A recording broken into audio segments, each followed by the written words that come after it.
Bayangkan dua sosok duduk di bawah kolom-kolom marmer Yunani, yang satu menunjuk ke langit, ke dunia ide, yang satunya lagi menunduk ke tanah, ke realitas yang disentuh dan diukur. Dua tokoh besar, dua pemikir abadi, Plato dan muridnya Aristoteles. Mereka bukan hanya dua orang bijak, mereka adalah dua kutub yang menggerakkan seluruh sejarah filsafat hingga hari ini. Plato adalah pemimpi, seorang idealis sejati. Baginya, dunia yang kita lihat ini, yang kita sentuh dan alami, hanyalah bayangan dari dunia yang lebih sempurna, dunia yang disebut sebagai dunia ide. Menurut Plato, segala hal yang kita temui hanyalah salinan. Pohon yang kita lihat hanyalah cermin dari ide kepohonan yang sempurna di alam ide.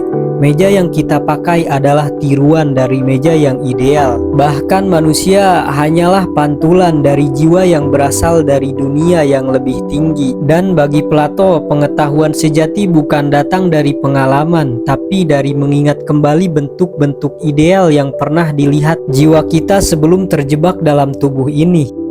Tapi muridnya Aristoteles tak sepenuhnya sejalan. Bagi Aristoteles, Plato terlalu jauh terbang, dunia ide terlalu abstrak, terlalu sulit dijangkau. Aristoteles memilih berpijak di tanah. Ia percaya bahwa kenyataan ini cukup untuk kita pahami, asal kita punya alat yang tepat, logika, pengamatan, dan pengalaman.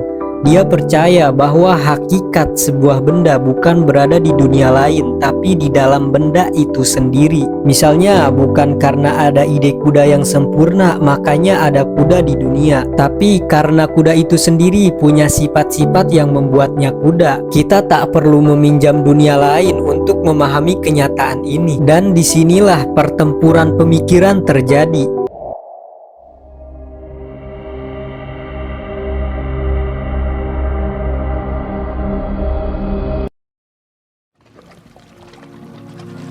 Plato berkata, jangan percaya matamu, dunia nyata ada di luar sana, dunia ide yang paling hakiki. Aristoteles menjawab, apa gunanya dunia ide jika kita tidak bisa melihatnya, merasakannya, memverifikasinya? Plato membangun ideal negara dalam karyanya The Republic, di mana pemimpin harus filsuf yang memahami dunia ide.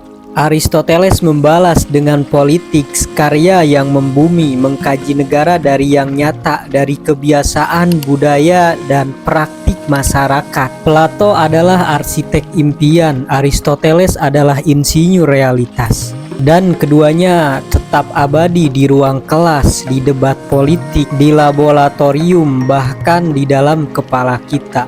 Saat kita membayangkan dunia yang lebih adil, lebih sempurna, kita menjadi Plato.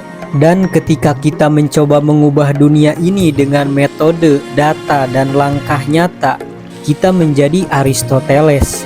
Dan mungkin hidup butuh keduanya, satu mata menatap langit, satu kaki berpijak di tanah. Karena manusia bukan sekedar makhluk berpikir, tapi juga makhluk pemimpi. Dan di antara idealisme Plato dan realisme Aristoteles lah kita semua berjalan.